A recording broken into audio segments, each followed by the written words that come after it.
мәшһүр Жүсіп айтқан сиыр жылы келді.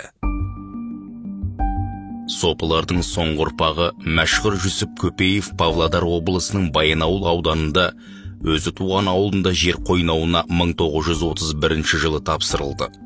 Ол өзінің өліміне 10 жыл қалғанда 1921 жылы туыстарын жинап, бір жерді көрсетіп, менің мазарым осы жерде болсын. Мені жатқызып емес отырғызып жерлеңдер.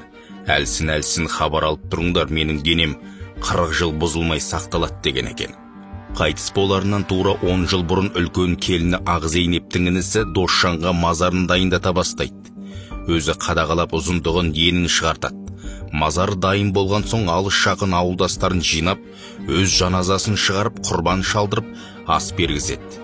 73-ке шыққанша балталасаң да өлмеймін, 73-тен асқанда сұрасаң да тұрмаймын. Мен өлген соң қатты әлсірейсіңдер. Ас беріп жаназа намазымды оқытпақ түгілі бақашайын теріп кетесіңдер деп 1931 жылы басталған ашаршылықты күні бұрын болжапты. Айтқандай, оны өзі дайындаған мазарына аштықтан әлсіреген жұрт зорға апарып жерлепті.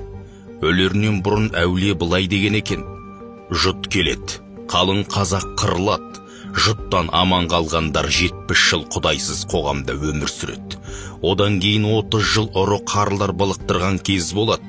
Осының бәрінен өткен соң қазаққа қой үстіне бозторғай жұмыртқалайтын заман болады деп болжаған екен. Әулие мәшһүр Жүсіптің 4 болжамы дәл келді. Өзінің қай жылы өлетіні, ашаршылық, 70 жыл елді билеген компартия, Қазақстанды 30 жыл ұры қарының билеуі, енді 5-шісі 2021 жылға келіп тұр екен. Содан кейін қазаққа адал сүт емген, халыққа қайырымды басшылар келеді деп болжаған екен. Соған аман сау жетейік. Аз қалды. Жоққа жасымайық, барға тасымайық.